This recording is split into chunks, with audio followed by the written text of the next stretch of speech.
Bienvenidos a una vez más a su programa, El Heraldo del Reino, donde usted podrá aprender el estudio de la palabra de Dios, concerniente a las buenas nuevas del reino venidero.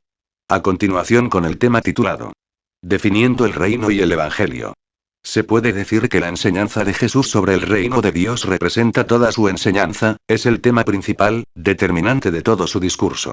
Su ética era, la ética del reino, y su teología era la teología del reino. Su enseñanza con respecto a sí mismo no puede entenderse al margen de su interpretación del reino de Dios. Declaraciones del Dr. F. C. Grant, en su libro El Evangelio del Reino Mundo Bíblico, página 50 de 121 a la 191. Esta es nuestra primera tesis básica acerca de Jesús. Él no predicó acerca de sí mismo, o simplemente acerca de Dios, sino del reino de Dios. Según los registros del ministerio de Jesús, el pionero de la fe cristiana, Jesús mismo, puso un sello definitivo al Evangelio cristiano. Él lo llamó, muy específicamente, el Evangelio, o buenas nuevas, acerca del reino de Dios. En Lucas 16:16, Jesús comentó que desde el tiempo de Juan el Bautista, Mateo 3:2, el Evangelio del reino de Dios ha sido proclamado.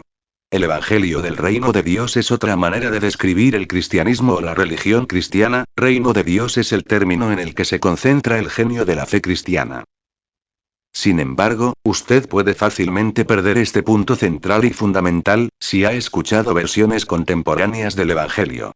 El vocabulario de los proponentes modernos del cristianismo y del Evangelio, evitan este vocabulario básico de Jesús. ¿Cuándo fue la última vez que escuchó en la radio, la televisión o desde el púlpito, la palabra evangelio de, o sobre, el reino? Ciertamente, la palabra evangelio es escasa, y la palabra reino se oye, muy rara vez. Sin embargo, la descripción bíblica está en Mateo, Marcos y Lucas. El evangelio de salvación de Jesús, el evangelio acerca del reino de Dios o reino de los cielos, está en extinción. Reino de Dios y reino de los cielos son exactamente equivalentes, sin diferencia en el significado. Solo Mateo usa la expresión reino de los cielos. Esto nos debe poner en alerta. Cuando las palabras son cambiadas o suprimidas, las ideas cambian o se pierden. Pero de las palabras de Jesús, sin embargo, es la más preciosa de todas y su pérdida significa la pérdida de la fe cristiana. Esto no quiere decir que la gente deje de hablar de cristianismo, pero sí, quiere decir, que cuando lo hace, corren el riesgo de definirlo de una manera diferente de lo que lo hizo Jesús. En ese momento, el nombre permanece, pero la sustancia de la fe está distorsionada o pervertida. Pablo sabía lo importante que era mantener las ideas y las palabras de Jesús. Escribiendo a Timoteo, su joven delegado, Pablo dijo: si alguno enseña otra cosa y no se conforma con las palabras que dan salvación, las palabras de nuestro Señor Jesucristo, y la doctrina que es conforme a la verdadera religión, el tal es ciego. Primera de Timoteo 6:3. La manera más obvia en la que los cristianos podrían protegerse contra la pérdida de las palabras de Jesús abandonando así la mente y el espíritu de Jesús, sería adoptar conscientemente y deliberadamente como un hábito constante, la oración. El Evangelio del Reino. En nuestro segundo número de Enfoque en el Reino, en donde se enumeran todas las frases distintas, que describen el Evangelio cristiano y regresa a todos de vuelta al texto principal que se originó con el mismo Jesús. No menos de 18 veces en Mateo, Marcos y Lucas y Hechos, tanto antes como después de la cruz, la expresión completa y definitiva del Evangelio acerca del reino de Dios aparece. Será útil recordar estos versos básicos. Ellos traen ante nosotros el tema principal en torno al cual gira el cristianismo. Tenga en cuenta que en el original griego proclamar y predicar implican el Evangelio. El Evangelio sobre el reino de Dios. Mateo 3:2 y 4:17. 4:23. 24:14. 9:35. Lucas 4:43. 8:1. 9:2. 9:6, 9:11, 9:60. 10:9. 16:16. Hechos 8:12. 19:8. 20:25. 28:23, 28:31. Un evangelista líder contemporáneo hizo una observación extraordinariamente interesante en una conferencia de evangelistas del mundo en 1974. Él dijo: ¿cuántos han escuchado aquí en la conferencia sobre el reino de Dios? No mucho. Pero fue la principal preocupación de Jesús. Reflexione sobre el significado de esta declaración asombrosa. Aquí estamos, dijo Michael Green en efecto, como líderes en el campo de la evangelización cristiana, y no sonamos como Jesús. Él siempre hablaba acerca del reino como el evangelio, pero nosotros no lo hacemos. Las palabras son la expresión del corazón y la mente. Una persona es, en cierto sentido, su mente. ¿No es más bien desconcertante, que los exponentes principales de la fe cristiana, admitan que sus preocupaciones en relación con el Evangelio de salvación, son extrañamente diferentes a las de Jesús? La situación sugiere que no todo está bien. Tengo una grabación en la que otro erudito evangélico líder dedicó 2 horas para definir el Evangelio. El reino de Dios recibió apenas una pequeña mención en la discusión. Y cuando el orador hizo un llamado de atención, a la declaración maravillosa, de la despedida de Pablo, de su ministerio, en Hechos 20, se saltó desde el versículo 24 al 26, omitiendo el versículo 25, donde Pablo define el Evangelio de la gracia de Dios. No se debe evitar esa frase. Como la proclamación del reino. Un análisis inteligente de estos hechos, sugieren que algo ha ido mal con los intentos modernos, para presentar a Jesús y su Evangelio. Algunos de nuestros lectores saben, que hay una teoría que ha sido muy popular en Estados Unidos, en algunos círculos, los cuales tratan de justificar la ausencia clara del reino evangelio de Jesús, en el lenguaje de la predicación contemporánea, al decir que el evangelio del reino de Jesús, no es el evangelio salvador para nosotros ahora. Véase, por ejemplo, las notas de la Biblia de referencia Scofield en Apocalipsis 14, 6. Según el comentario extraordinario sobre Evangelio del Reino, dice, que es una cosa del pasado y del futuro, pero no del presente. Porque interfiere con la teoría de la Gran Comisión, en la que Jesús conocía, solo un Evangelio, que debe ser predicado continuamente, hasta que Él vuelva. Nos gustaría instar a nuestros lectores, a examinar esto, más detenidamente. Sugerimos que tal teoría, la que separa a Jesús de su propio Evangelio, es una teoría sin una pizca de evidencia de apoyo en el Nuevo Testamento. Se trata de un dispositivo artificial que confunde y complica la consecuente exclusividad de un solo evangelio del Nuevo Testamento, muy bien definido, por ejemplo, en Hechos 8, 12. Sí, Jesús habló del evangelio del reino de Dios, e hizo de este, la clave para una recepción inteligente de él mismo y de su mensaje, que es el reino de Dios o reino de los cielos. El reino de Dios era una frase bien conocida por Jesús y su audiencia. El reino de Dios es la esperanza nacional de Israel. Se ha descrito en detalle en los libros de los profetas hebreos, el Antiguo Testamento en realidad, la Biblia hebrea. Jesús no practicó juegos verbales con su público. Él no vino a Galilea, llamando al arrepentimiento y a la fe en el Evangelio acerca del reino, Marcos 1, 14, 15, con la intención que su audiencia, malentienda sus palabras. El sentido común y la honestidad, dictan que Jesús esperaba que el público supiera, lo que el reino de Dios era. Jesús no definió el reino. No había necesidad de hacer esto. El reino de Dios significaba, el gobierno revolucionario de Dios, que será inaugurado por el Mesías prometido, en una tierra renovada. El reino de Dios o reino de los cielos, no significa un reino de descarnados post-mortem o de espíritus en el cielo.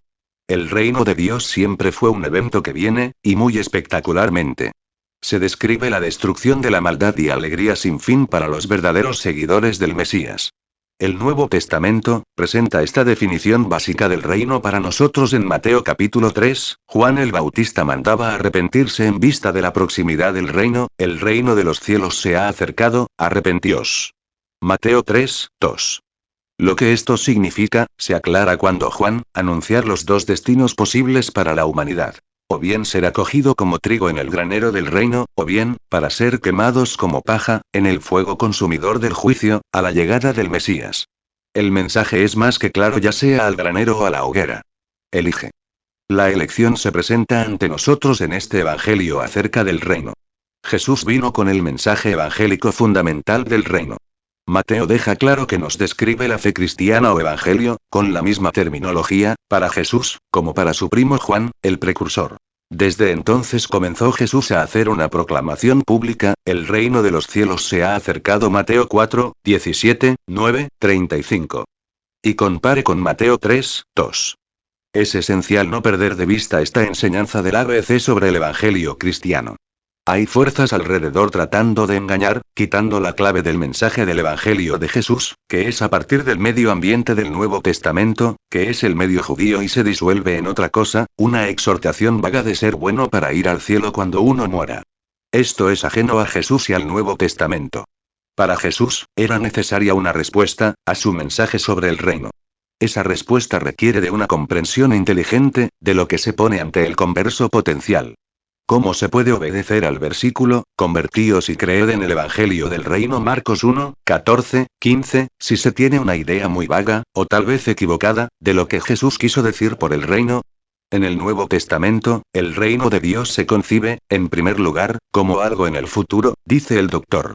Schweitzer, en el libro La Buena Nueva según Marcos, página 45.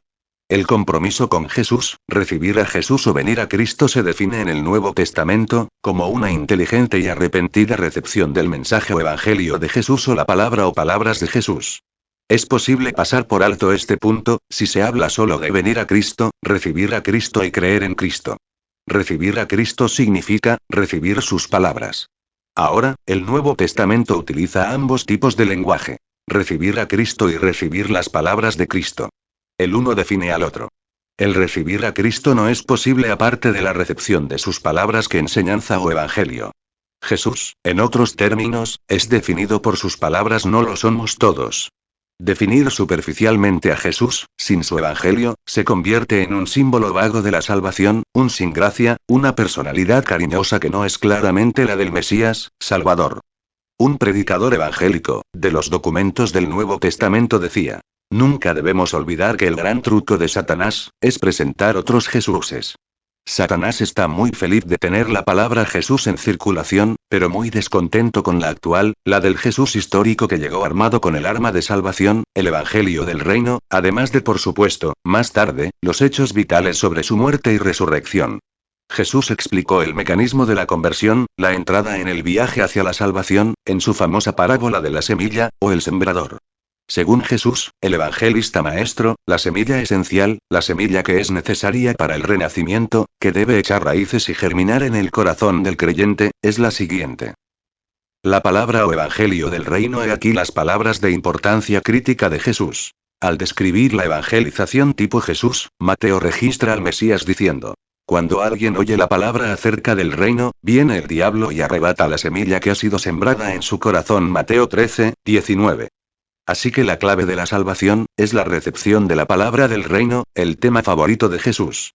Y no es maravilla, porque dice que el destino del hombre está envuelto en su recepción o no recepción del evangelio del reino. El diablo entiende el programa de Jesús y el sistema de evangelismo o salvación, y él monta su masivo, y astuto, contraprograma, para asegurar al máximo que el evangelio del reino, la semilla vital que despierta el nuevo nacimiento, no se quede en el corazón del converso potencial.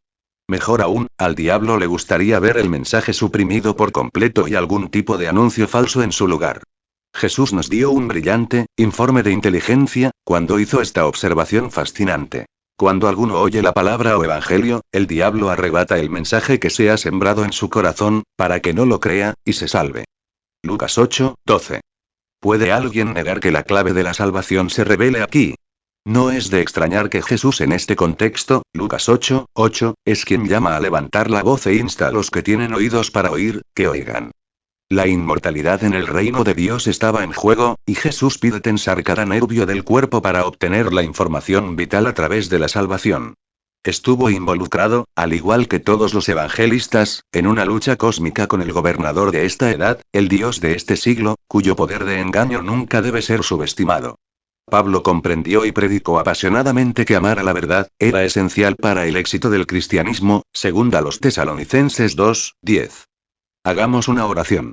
Padre, en el nombre de Jesús me acerco delante de tu presencia, te agradezco por el día que me das y por permitirme escuchar este programa, que tu palabra permanezca en mi corazón y sobre todo que este evangelio, que es el evangelio del reino de Dios, se extienda a más oyentes. Hoy me arrepiento de mis pecados y creo firmemente en tu evangelio, que entregaste a mi Señor Jesús, tu Mesías, que volverá a esta tierra a establecer su reino para siempre. Gracias te doy por todo, en el nombre de Jesús.